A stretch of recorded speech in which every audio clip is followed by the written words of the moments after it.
no, yeah, no. Now, but with that said, this is a poem or prose that I write that he loved, and I'm going to share it now. Shit, why the fuck I'm fucking with it?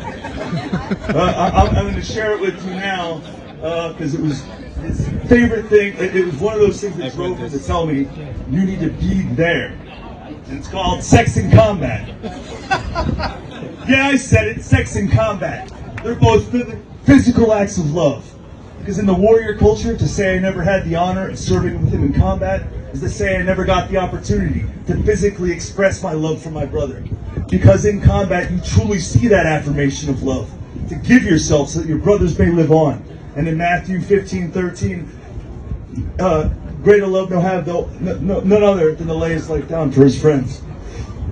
Because the best warriors and lovers are truly selfless in that they, one, are a bit crazy, and that there's no such thing as enough.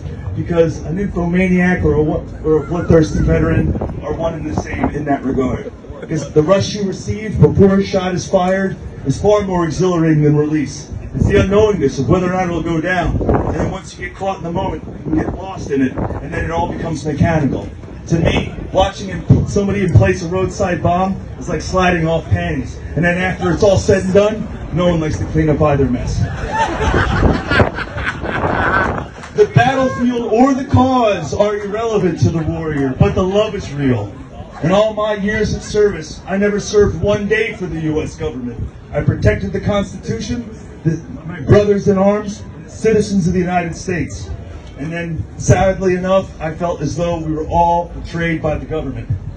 Cowardliness in battle is as despicable as adultery, because when it comes down to it, you care more about your own life or release than your own team or mate.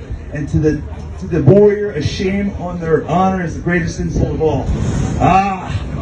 But when the sex is good and the mission is successful, you're just a couple of people breathing heavy and sharing a smoke. Then you try to explain it to your friends who just don't know, who have only played video games or played pretend. It's like talking to a virgin about sex.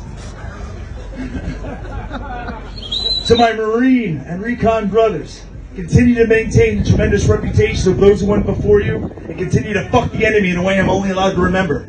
Because in the end, sex without love is just fucking, and combat without love is just violence. God bless you.